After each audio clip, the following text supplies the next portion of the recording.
Hello, and welcome to this Mirror Facebook Live on the cost of living and specifically food bank use.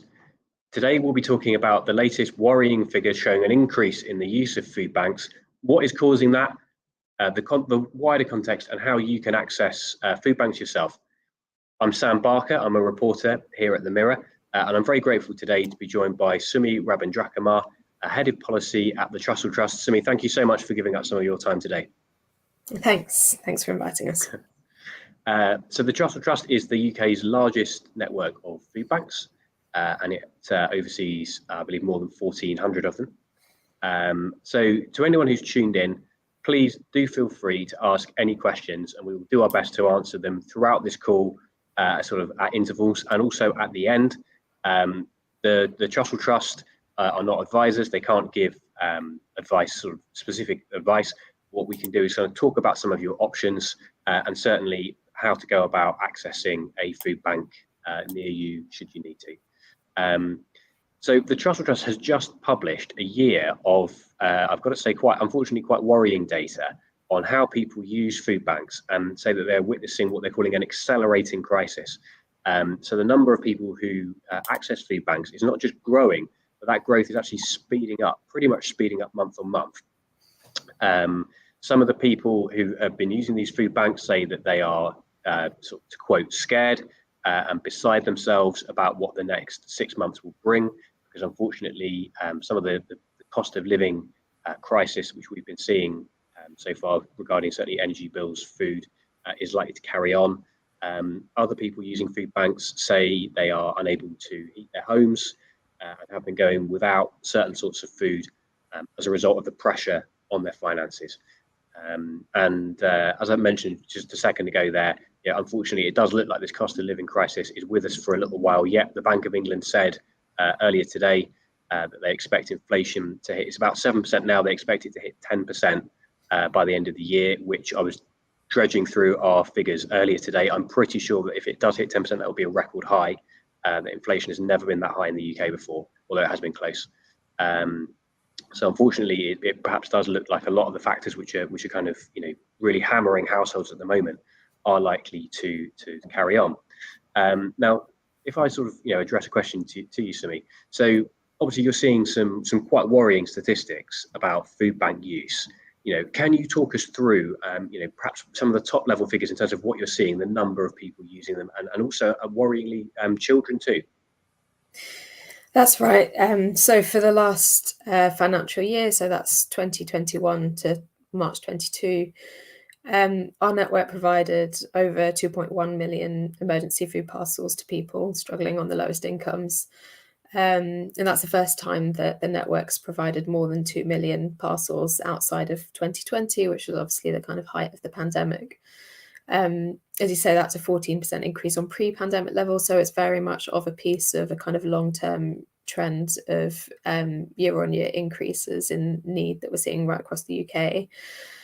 And very sadly and alarmingly, around more than 830,000 of those parcels were provided to children.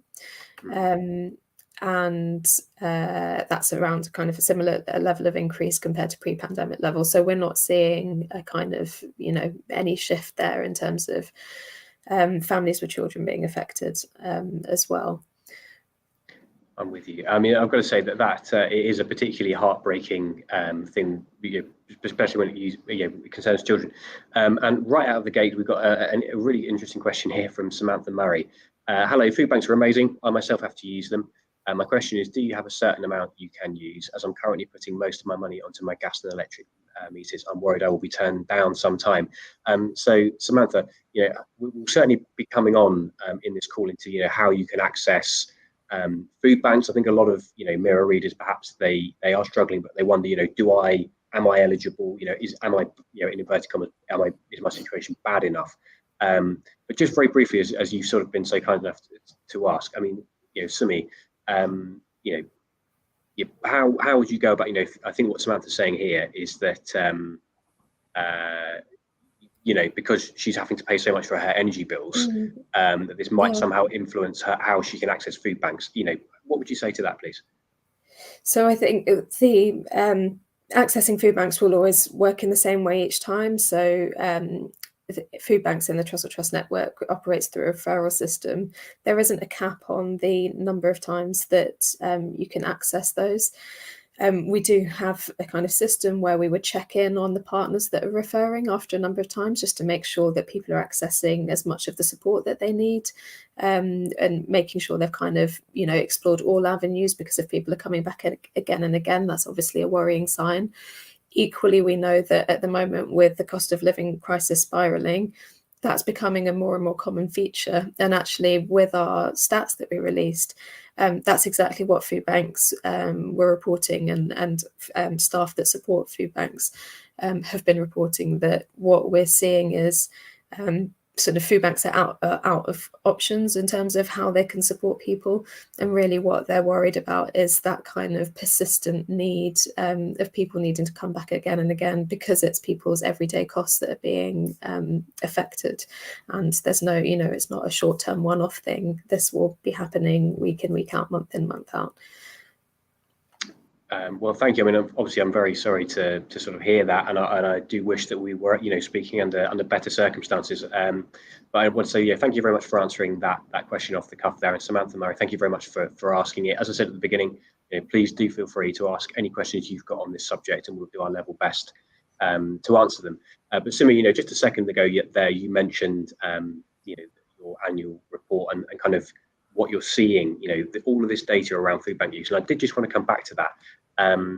So I also wanted to ask, why is this happening? Why are we seeing this quite worrying kind of increase in people using food banks, please? Yeah, well, we've commissioned independent research that looks at exactly what's driving the need for food banks in the UK.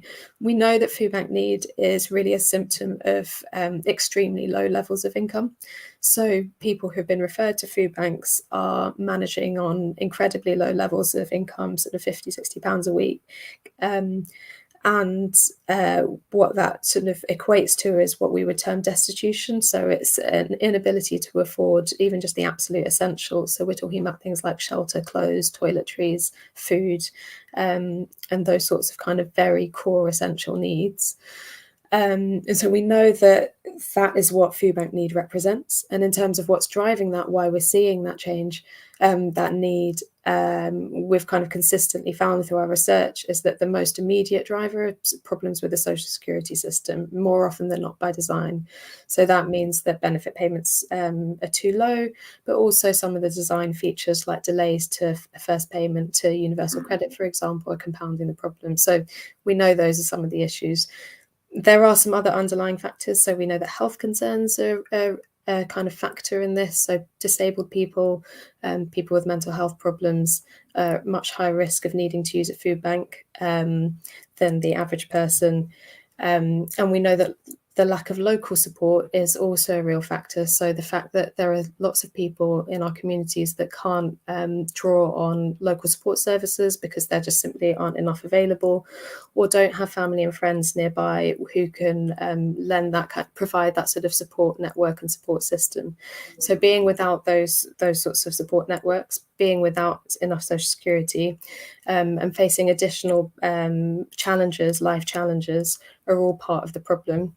Obviously, in the last couple of years, we've also seen the pandemic and the cost of living crisis now emerging, that is really starting to hit home. So we're seeing not just those daily, day in, day out situations, but these big financial shocks also playing a part in the need that we see at the moment.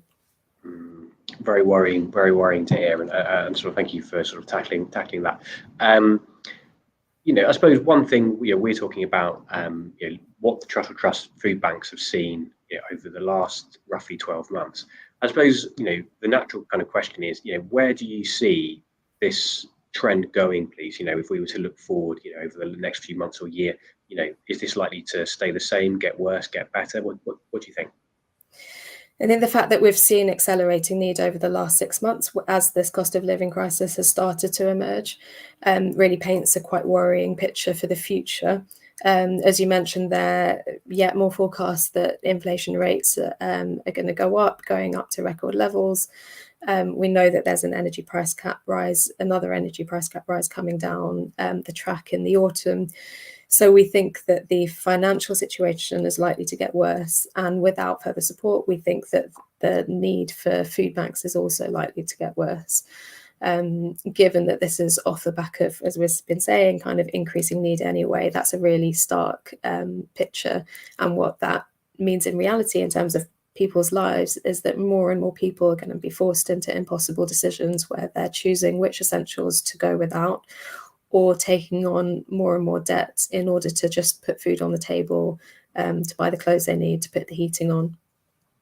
Well, I'm very sorry to hear it, and yeah, it's a really tragic thing. Now, I just wanted to just sort of butt in here. We've got a question from Rick Terry. Rick says, hello, I work with food banks and delivering parcels to family. Hats off to you. That's a fantastic thing to do. It's not just people struggling with food. They're also struggling with clothes. I'm disabled. I don't get the support I need.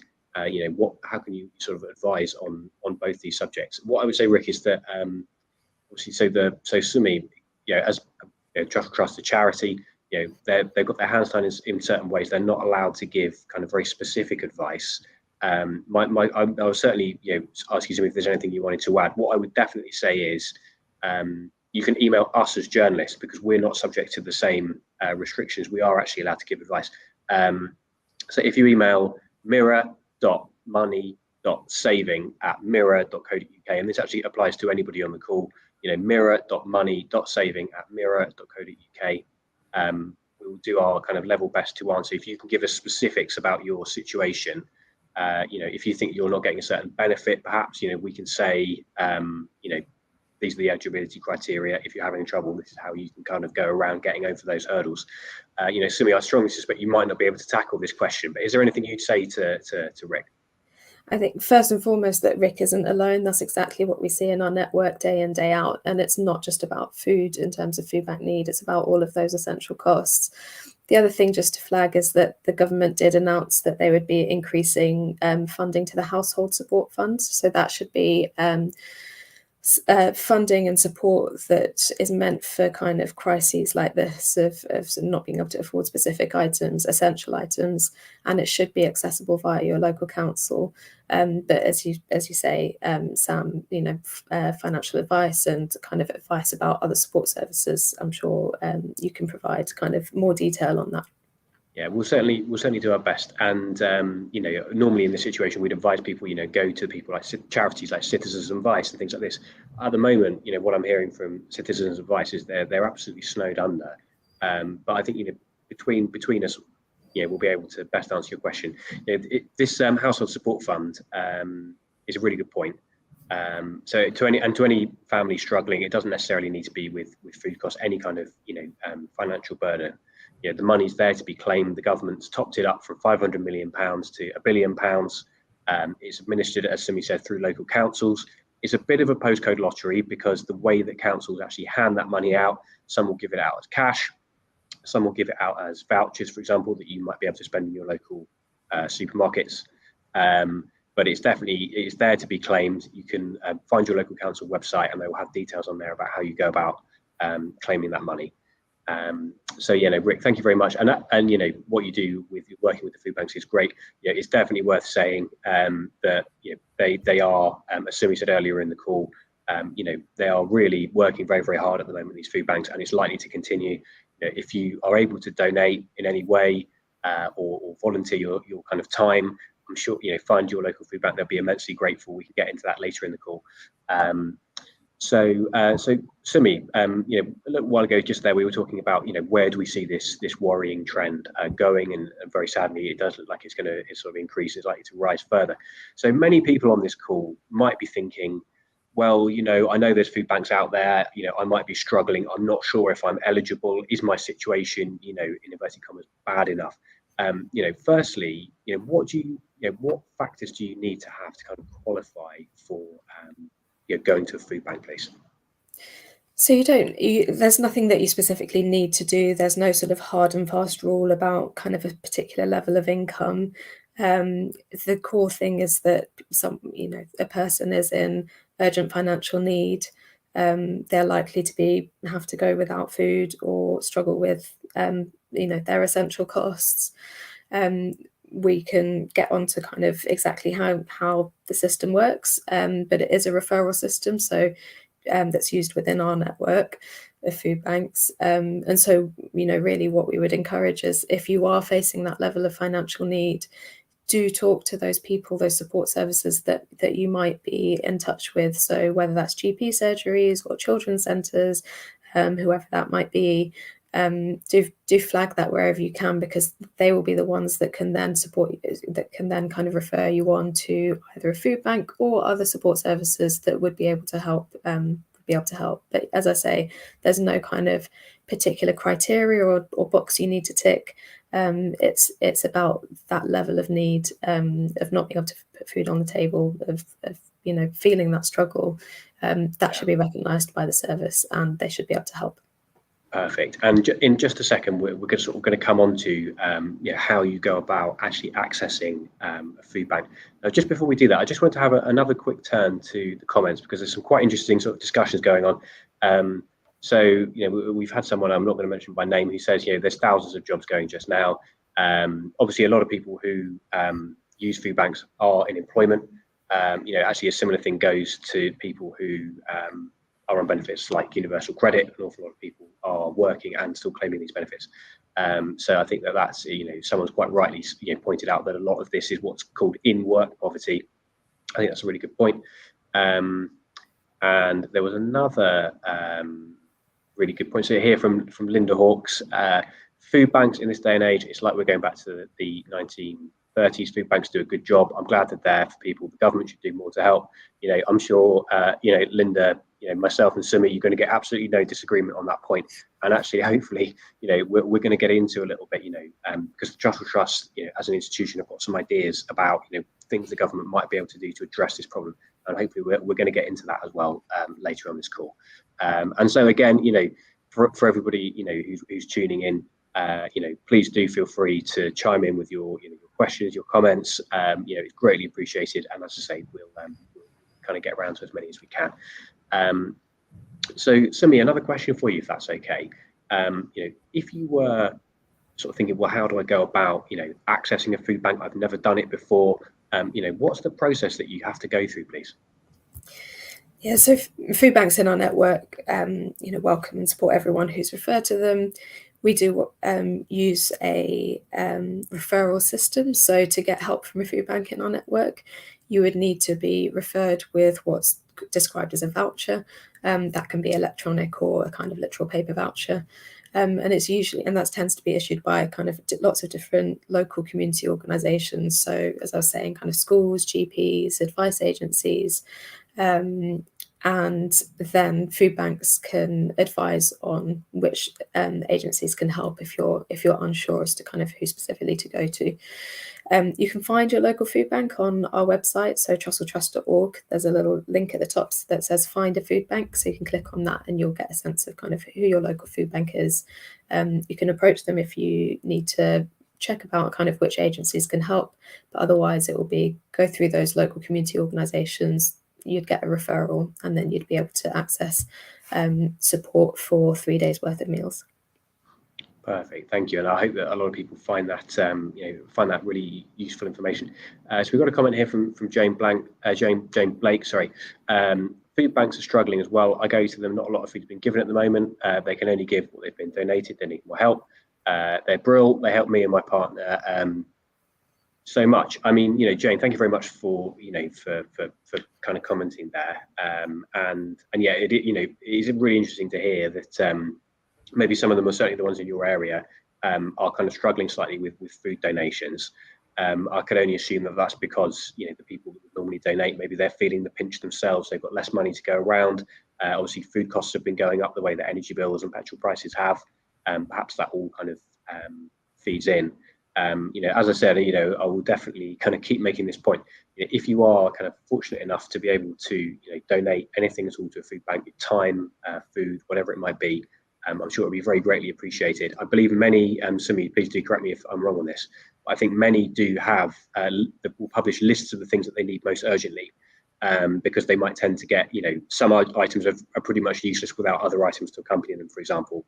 And they might have, too much of one thing and not enough of another. So, please do sort of see if your local food bank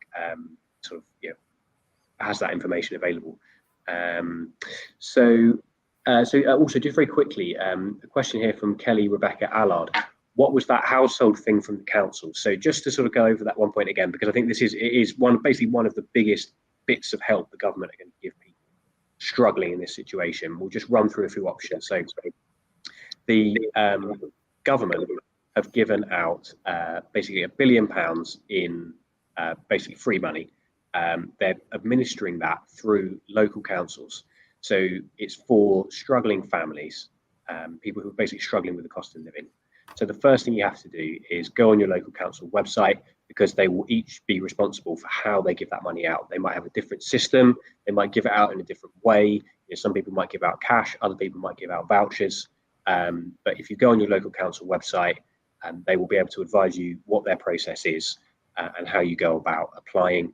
The most that I've heard local council giving out was sort of around about £200 to £300 mark, and it's definitely money that's there to be claimed. I think other help schemes which are probably worth flagging up, even though the weather is slightly improving, or certainly it is down here in London. There's a lot of energy companies have their own kind of hardship funds. So if energy bills are obviously very, very high. If you're struggling to pay your energy bill, the first thing to do is to kind of go and speak to your energy supplier. They may well have a hardship fund that you can apply to, and they can also help if you feel that you're running into the situation where you're unable to pay. If you mention this to them and you're quite upfront with them, honesty in this case is the best policy, and they may well be able to help you out either financially or by offsetting the payments over a longer period of time, for example. Another piece of government money which is coming down the pipeline specifically to help actually with energy bills is a council tax rebate. This is a very popular subject at the moment on the Mirror website. People love reading about this. So for anybody who's in council tax bands A to D, you should be getting a £150 rebate on your council tax. And again, this is money from the government, which is being administered kind of through local councils to help offset energy bills. It just so happens the reason they're doing it through council tax is because a lot of people pay council tax by direct debit, and they've got your bank details, which means that it's a very easy way of the government administering it.